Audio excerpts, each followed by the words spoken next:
So today we are going to go over three things you need to do for your projects. Um, the first is your works cited, the second is your endnotes, and the third is your page formatting. So the first thing we're going to do is, you can see that I'm at ezbib.com, and this is probably the easiest place. If you have a different place that you prefer to make your works cited pages, go ahead and use it, but I'm going to show you EasyBib. So I'm on EasyBib, and you can see this is where I cite a website by entering in the URL because I'm clicked on website here tab in blue. So I'm going to put in the URL that I have here and press cite it. And you can see down here it pulls up that it's from the Huffington Post by Thomas Bruce Madsen, and here is my URL. So yeah, it looks like it pulled up the right article. So I'm going to say cite this, and here's what they found, and I'm going to be checking that, but I'm excited to see that they found a lot of the information for me so I don't have to do it. So here is the most important page. I'm going to edit what you can. Anything that doesn't look correct, I'm going to edit. So yes, it's from a website. This is the title. Great. See, now if it was in like all caps, I would be editing that to be correct. I'm going to look. The subtitle is there. It all looks good. Here's the first.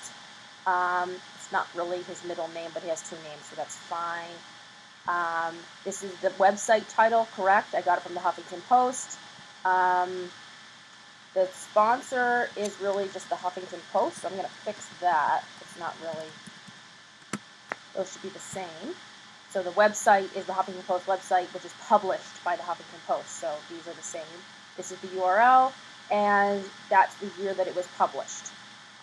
That looks good to me. Now I press this orange button, Create Citation. Okay. So here is my citation. I don't want to copy it from here. I want to view in list, and if I copy and paste it, I'm going to get this nice page here where I can copy and paste without getting all that ugly gray background that I see students getting a lot when they copy and paste it from here. So don't copy and paste it from here or from here. View in list, copy and paste. Oh, sorry. View and list, export. Oh boy, not having a good time here. There it is. Export, copy and paste. It opens the new tab, which is all nice with a clean white background, and you can copy and paste from here.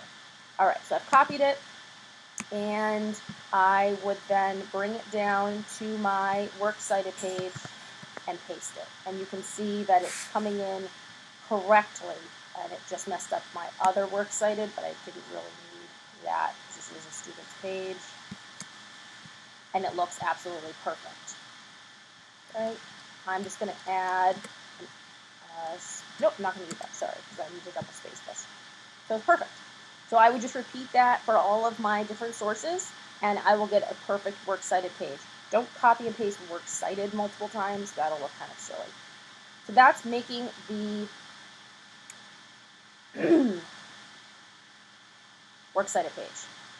So what you want to do next is, once your works cited page is complete, and let me actually just work with this one. I want to put these, well, this is wrong, works cited. I want to put these in the order that they appear in my paper, okay? So we're actually doing this as endnotes, which is a little bit different than an MLA page. So if this is the first one that's appearing in my essay or my project, I'm going to give it a number 1. This is number 2. This is number 3. And you get how that kind of works. So here is my paper that I'm adding these to. And you can see that there's some formatting problems. So the first thing I'm going to do is I'm going to put this in double spaced. You can see that once I double spaced it, this extra space appeared here. So I'm going to delete extra spaces between paragraphs. They should be like that. And if I tell you you have extra spaces, that's what I want you to do, is delete those. These are not tabbed in correctly. I can tell that the student just pressed the space bar. So I'm going to back up and hit the tab key on my keyboard. It's near the letter Q. It says tab. And that makes a perfect space rather than these ugly ones. Okay. Back it all up and tab it over. All right, I can also see that this was not centered correctly. This was centered by hitting the space bar. So I'm going to back it all up, and I'm going to hit the center button right here. It's my nice big cursor I'm using for this. Center perfectly. I can see that I have some capitalization problems. Yep, that's all correct now. Much better. So that's much better formatting. So I've done my works cited. I've checked the formatting of my paper, and now I'm going to add my citations. So we put these in the order that they appeared in the paper with numbers, and we're going to use these numbers throughout the essay or throughout the project as superscript numbers. So I'm going to show you how to do that right now. It's pretty easy. Of course, I'm on a Mac, but this is all the same available on a PC. If you are using this in Google Docs and you are having trouble, try Googling it. And if you can't, ask me and I'll help you. But let's see. So the brain is greatly underappreciated. It's responsible for everything you do. It makes you your thoughts. It's in that voice in your head. I don't know how long ago. Okay, the brain is responsible for emotions. That's a fact that this student got from source number 1. So I'm going to click directly after. Let me make this bigger. I'm clicked directly after the period. And now I'm going to go up here to the top. See this little X with the small raised number 2? Like X squared? That means superscript. So I'm going to click on that. And you see my cursor got smaller and raised up a little bit. Now if I put a 1, I have this nice little 1. So that is a reference that says this sentence came from source number 1. Okay?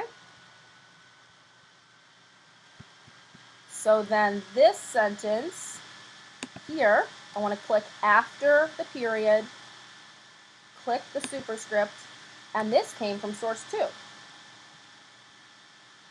This sentence, clicked after the period, oh, this also came from source 1. So anything that came from source 1 gets a 1. No matter where it is in the paper, it's from source 1, just gets 1, 1, 1. Anything from 2. So you want to go in order, this is 1, this is 2, but if you recycle back through a source, it can get used multiple times. So every sentence that you cite, you're doing a superscript citation for. So I'm going to go down here. This was from source 3 and 4. Whoa. So I just use a comma, and I can put that is from more than one source talked about this. So I kind of got the information from both put together, and that's where this came from, 3 and 4. So when I was telling you, citing is about not plagiarizing, but it's also about proving your point with ample evidence. So you can see I've put multiple points of evidence here. And that is basically it. That's how you do the works cited on EasyBib.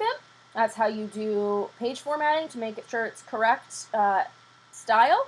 And that's how you add your sources into the paper, your citations into the paper after your works cited is complete. So email me if you have any questions. Otherwise, you should be able to work with your partner. You only need one same works cited page per group. Maybe you'll have different order, and you can change that, but you can make the same source list as a group and then share it out to get it in the correct order for each person. Thanks, guys.